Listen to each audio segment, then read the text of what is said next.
Сега сакам да поставам прашање. Се сеќавате ли на последната проповед од моја, бидејќи не беше баш последна, или може би беше, сега зависи како треба да се смета. Ке испадне дека таа беше. Ако сметаме дека нова година започнала со зајди сонце. Таа сабота навечер на 31. декември. Но предпладне зборував за духовите во затвор, се сеќавате ли? Духовите во затвор. Одам најмалку. Саботата 31. декември, 22. година. Да ве подсетам, зборував за контроверзниот текст во Прво Петрово послание 3:18 до 21, што значило кога Христос отишол, убиен навестина по тело, вели Петар, а оживеан по духот, и отишол да им проповеда на духовите во затвор. И што значеше тоа? Во објаснување на тој текст, сега нема да се занимавам повторно со таа тема, но не е лошо да прочитаме некои стихови уште еднаш. Да отвориме прво во Јудиното послание, каде што последен пат го цитирав вечниот оган за Содом и Гомор на 5. август. И ќе се подсетим уште еднаш на други негови зборови. Во Јудиното послание, кое што се состои од само една глава, Содом и Гомор беа во 7. стих.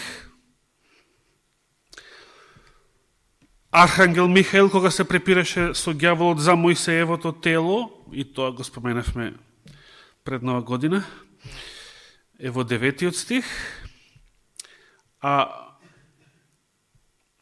во 6. еве да го прочитаме и 5. бидејќи со него почнува мислата. Сакам да ви напоменам, иако ова веќе го знаете, и вие ова веќе го знаете, дека Господ, откако го избави народот од египетската земја, ги погуби потоа оние што не веруваа. И реков пред месец дена, каква фајде има да си било слободен од Египет со голема Божја сила и чуда, а потоа да загинеш во пустината, да те проголта земјата, бидејќи си се побунтувал против Господа, или да испокасаат змиите во пустината. Ангелите пак што не се покоруваа на своето началство, ова значи изразот глава, во преносен смисол, бидејќи евреите користат конкретни именки дури и за абстрактни поими. Началник, началство. Кој беше началство за ангелите? Кој им беше предпоставен? Михаил, вели брат Зоран. Што значи тоа име? Тоа е неговата позиција. Началник, да. Но што значеше Микаел? Кој што е како Бог.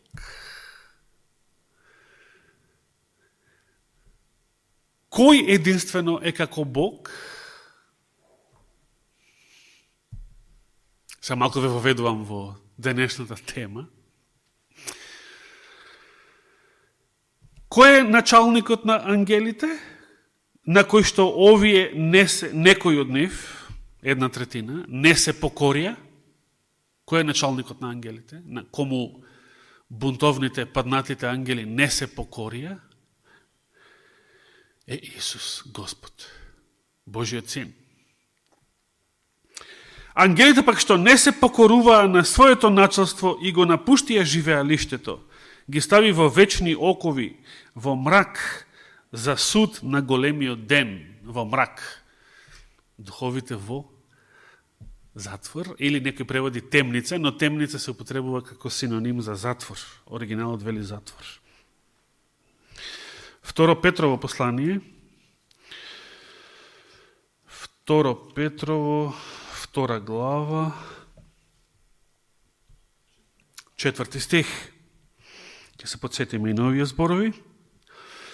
Зашто Бог, кога не ги поштеди ангелите што сгрешија, туку ги фрли, овде погрешија со преводот, не во пекол. Изворниот текст вели во Тартарот, може да се преведе и во Адот, но не во пекол, не е геената. Геената беше друго. Совери ги на мракот, а го повторно мракот. Ги предаде да бидат држани до судот. И потоа продолжува и него поштеди првиот свет.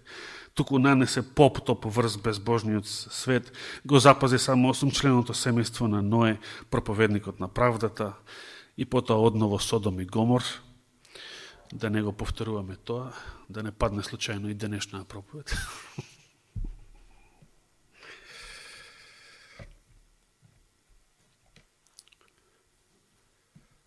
Дали ги имате сите библиските поуки? Овие. Ги имате сите? Ајде ќе повикам да имаме едно интересно, се надевам ќе ви биде интересно. Интересно библиско проучување. Отворете во лекцијата за вторник, 8 август.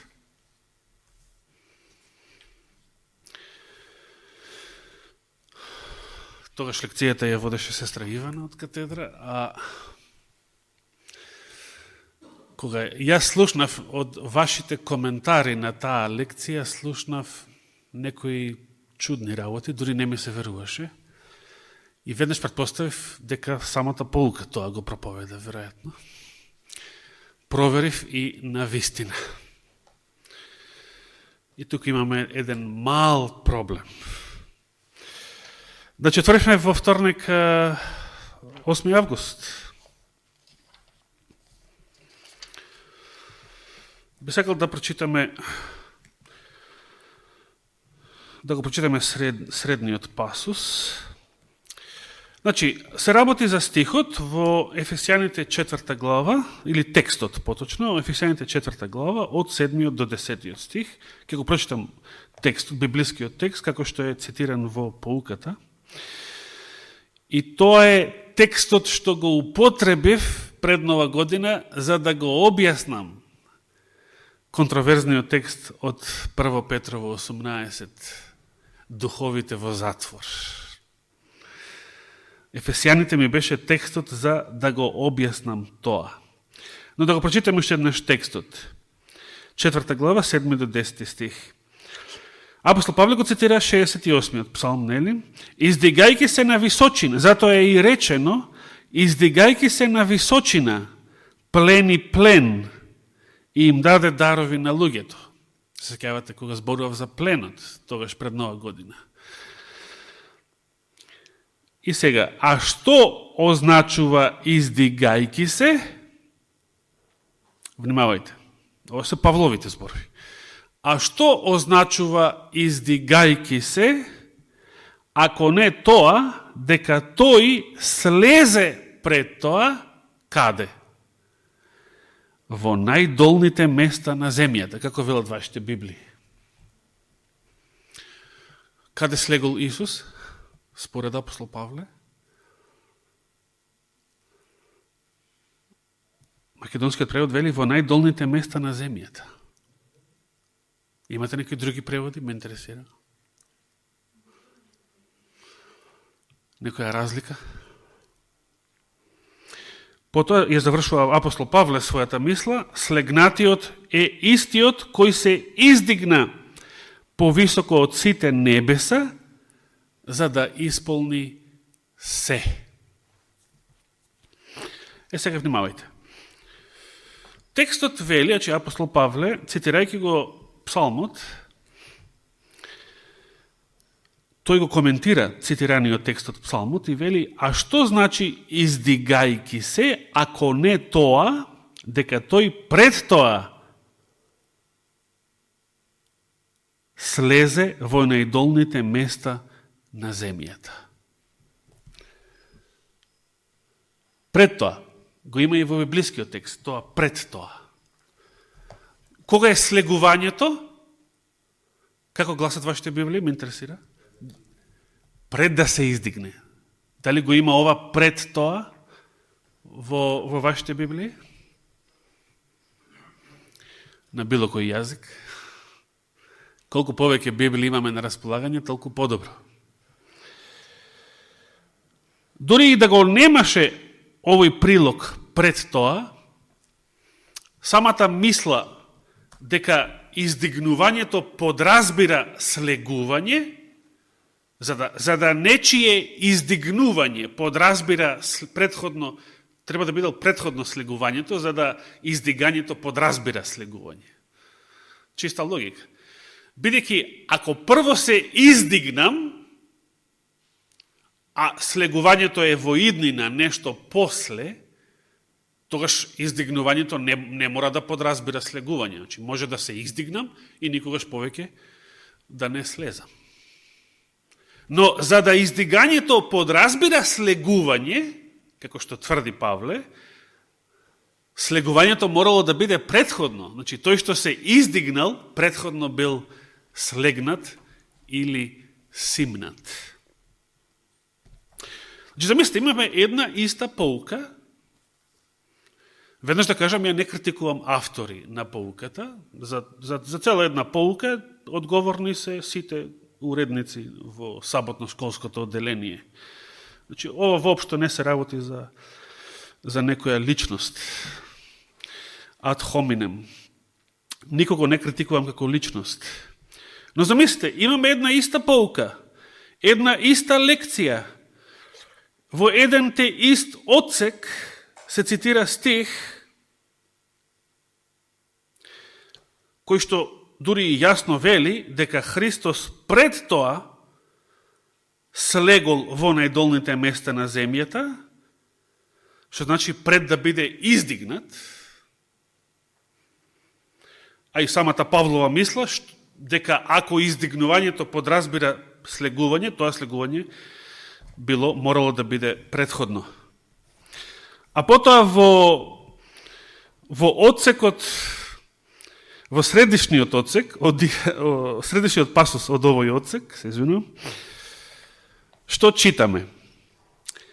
Ако ја следиме структурата, сега цитирам поуката, значи од вторник 8 август, ако ја следиме структурата на стихот Псалм 68:18, што ни вели лекцијата, тогаш возвишувањето, излегувањето во височините, цртичка Христовото вознесување на небото,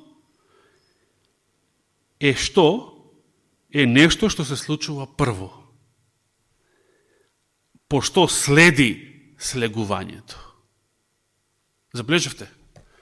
Истата лекција цитира стих кај што Павле вели дека што било прво? Слегувањето. Пред тоа. А потоа возвишувањето. Како што вели Христос, секој кој ќе биде издигнат, секој што се возвишува себе си, ќе биде што? Ќе биде понижен. А кој ќе биде возвишен, издигнат? Оној што се понизува себе си.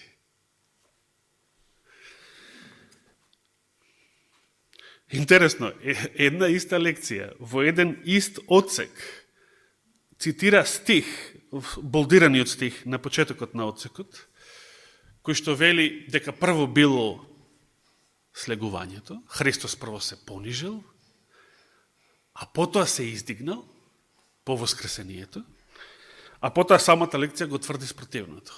Зошто? Дека прво било издигнувањето, а потоа било слегувањето. Очигледно, на сите составувачи на библискава pouка не им е јасно што значи тоа дека Христос слегол пред тоа во најдолните места на земјата. Кои се најдолните места на земјата? Затоа ќе ве упатам на, нема ниту време сега, ниту сакам, ќе ве упатам на мојата проповед од 31. декември, Духови во затвор. Таа проповед предизвика контроверза тогаш, предизвика цела една дебата помеѓу брат Часлав и Марија Пешова.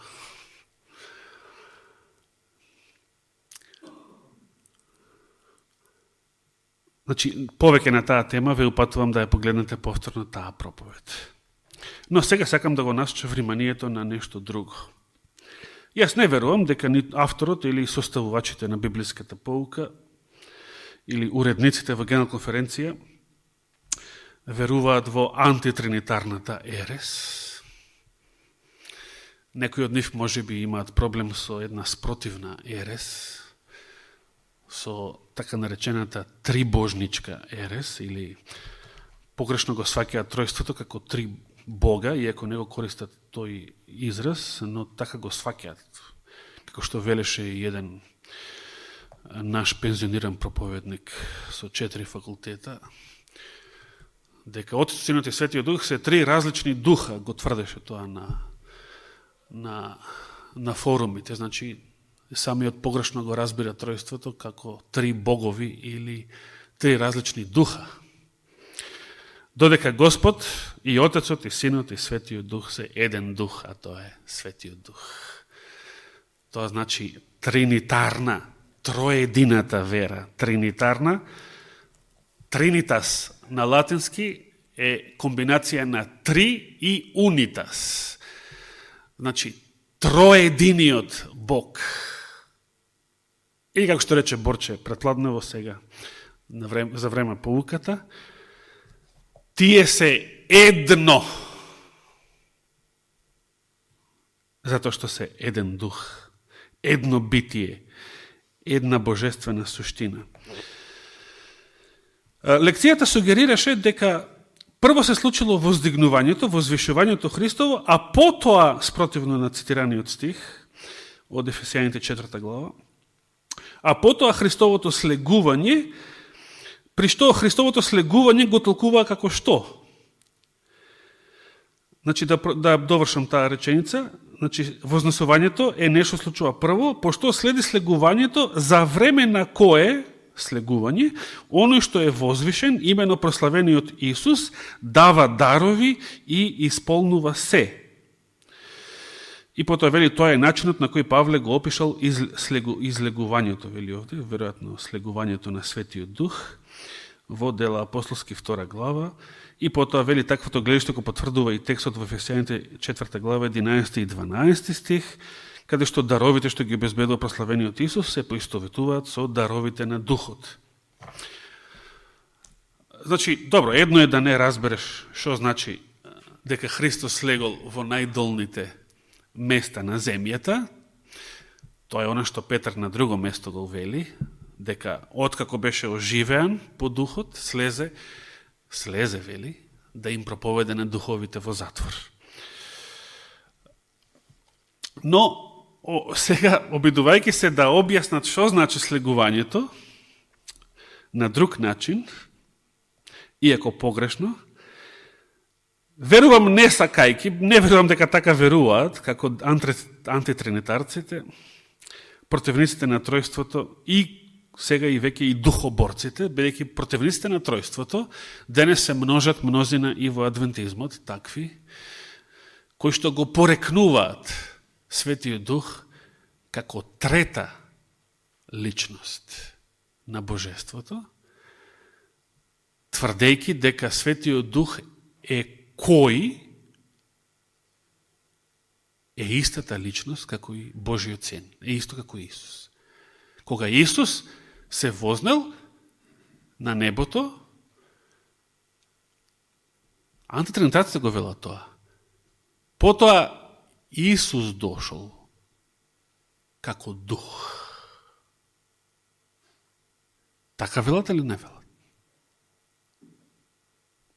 Ја од искуство знам дека така велат и така тврдат. Сега испега дека пауката го тврди истото, верувам не сакајки. Христовото слегување кое што го ставаат после неговото издигнување, го толкуваат како слегувањето на Светиот Дух.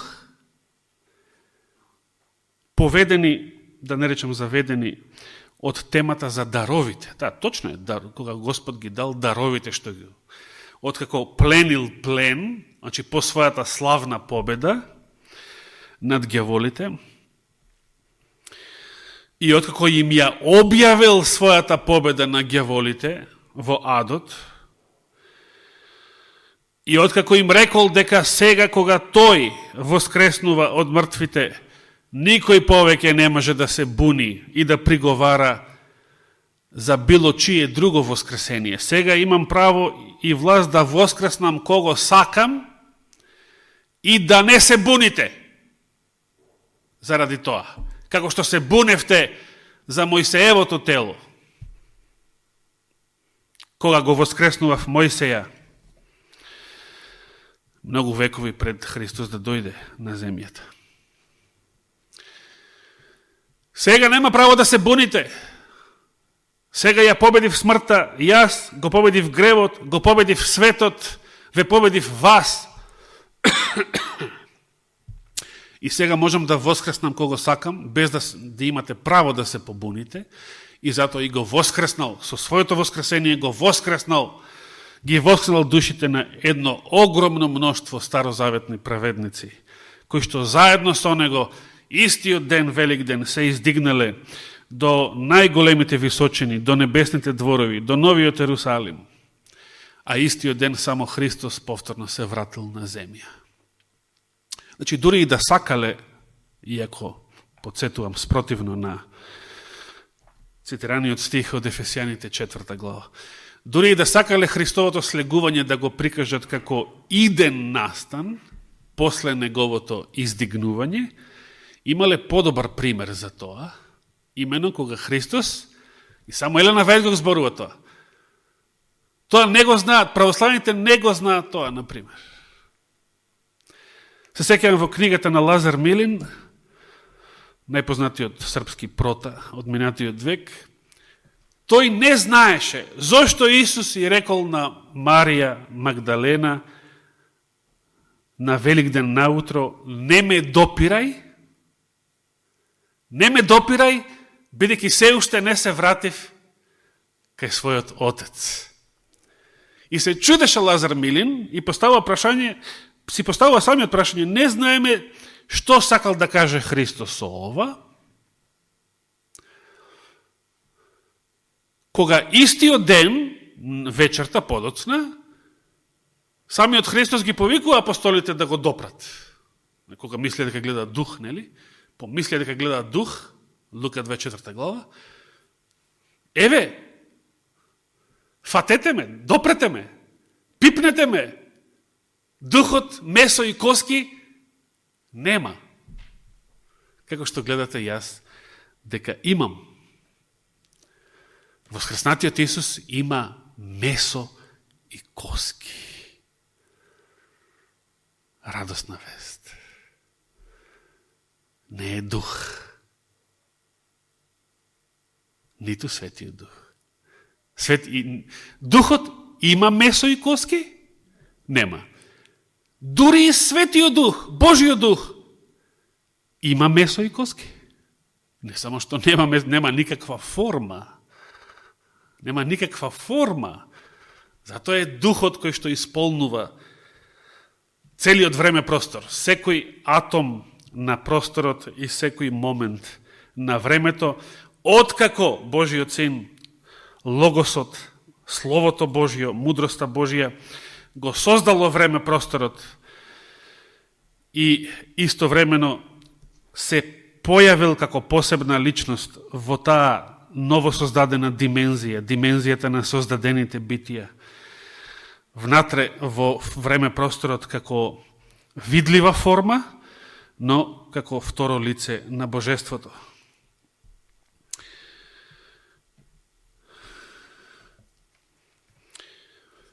Ова тема ја начнав не толку заради самата лекција, верувам дека они не сакајќи ја направи оваа грешка, но денес, за жал, се шири учењето дека Светиот Дух не постои како посебна личност, туку Светиот Дух е Исус, кој што дошол како Дух. Значи сега како Дух. И сега се користат оние текстови.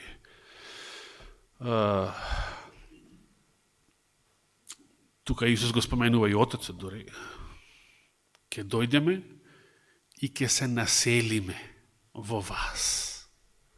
Како Отецот и Синот ке дојдат и ке се населат во вас. Како може да се населат. Само преку Светиот Дух, точно. Преку третото лице. Но не доаѓаат Отецот и Синот лично. Отецот е поголем од целата Вселена, од време-просторот. Него собира Вселената. Колко е голема Вселената, знаете? Не е баш бесконечна, бидејќи има граници. Не знам точно сега колку велат, не значи дека тие дека се во право, што еднаш велат вака, друг пат онака и самите не знаат. Подобро да речат, не знаеме. Како Платон во Стара Атина, не знам. На еден куп прашање на своите сограѓани одговорал со не знам. Зошто бе те плаќаме, зошто те плаќа државата, општината, кога не знаеш? И Платон им одговорал, мене ме плаќаат за она што знам, а не за она што не го знам. Но денес е толку тешко да се каже не знам. Како настанал човекот? Абе, ако не веруваш во Битие прва глава, речи не знам. А немој да ми измислуваш мајмуни и мајмунско педигре. Речи не знам.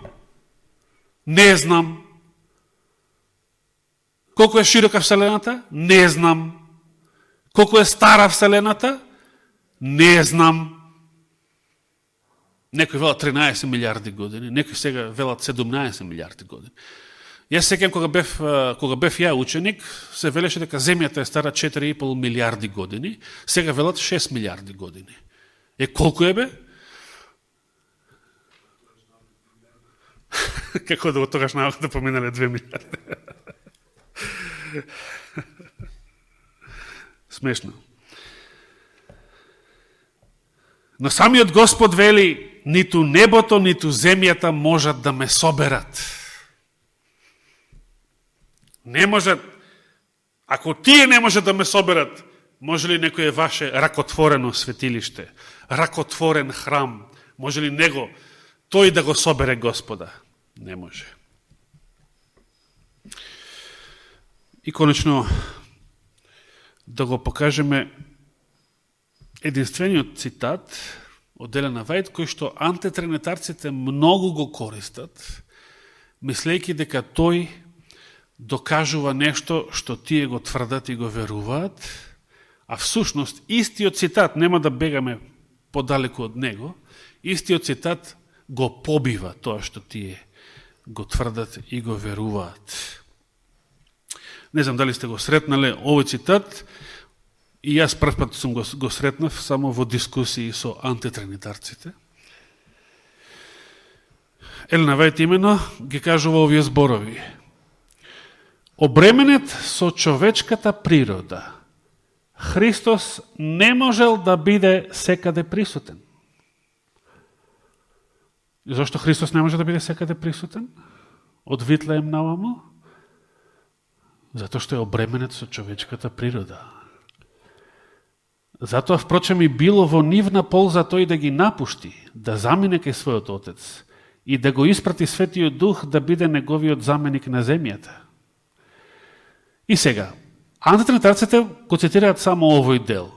Светиот Дух е тој самиот, на кого мисли ова? Тој самиот, на Исус. Че сака да рече дека Елена Вајд тврди дека Светиот Дух е Исус.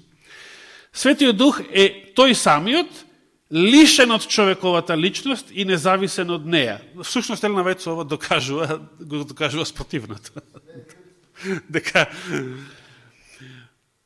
тој ќе се представува себе си присутен на сите места преку неговиот свет дух, како се присутен.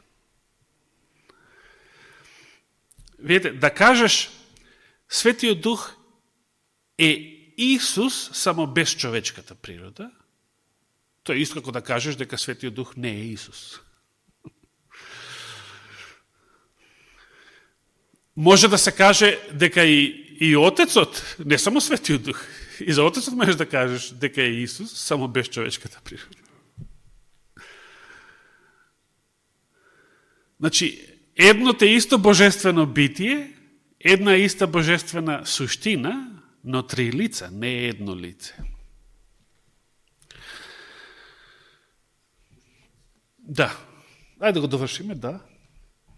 И сега Елена Вајд ги цитира зборовите Христови од Јован, прво 14 глава, а потоа 16. А утешитело пак, Духот Свети, кого што Отецот ќе го испрати во моје име, тој ке, и сега Елена Вајд ги додава овие зборови во заграда, иако невидлив за вас, тој ќе ве научи на се и ќе ви напомни за се што сум ви зборувал.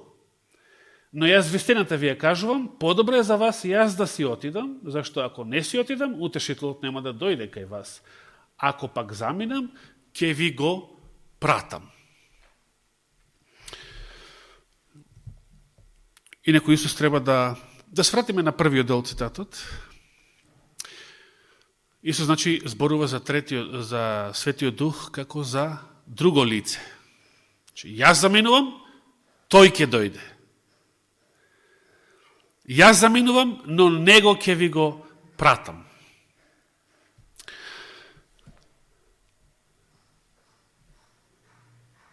Ако за миг помислиме дека Елена Вајд сака да го каже тоа што го веруваат антитринитарците, дека Светиот Дух е самиот Исус, но лишен од човековата личност, тогаш ќе испадне дека Елена Вајд верува дека Христос после своето вознесение престанал да биде човек, значи бил лишен од човечката природа, не, значи ја загубил. Во Витлеем ја стекнал, во утробата на Дева Марија ја стекнал, а откако се вознал ја загубил човечката природа, престанал да биде човек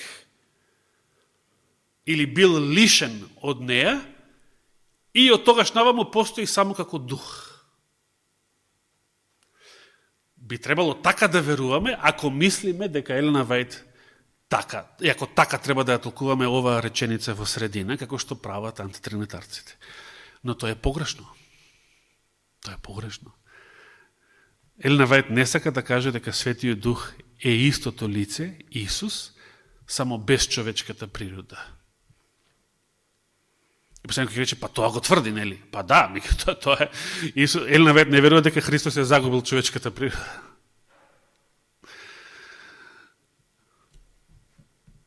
Тоа е како Исус кога му рече на кого? На Филипа ли беше?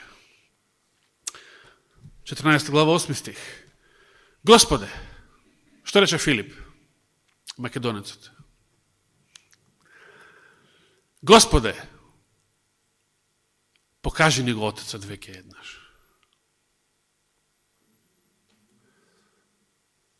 Доста веќе. 3,5 години. 3,5 години зборуваш за него. Покажи ни го и доста ке е. Доста е да го покажеш. Толку време сум со вас. И се уште не си ли ме познал, Филипе?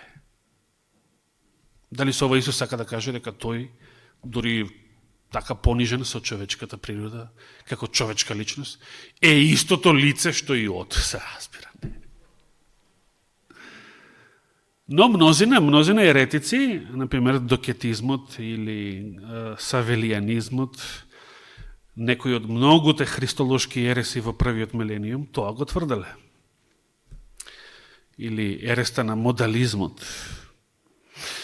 Тврдеше дека Отецот, дека постоел еден Бог како едно лице во Стариот Завет, нарекуван Отец, потоа тоа исто лице станал Син, едно те исто лице цело време во три различни форми, и кога се вознал, истото лице повторно станал Дух и цело време е едно те исто лице, само во различни форми. И тоа е погрешно.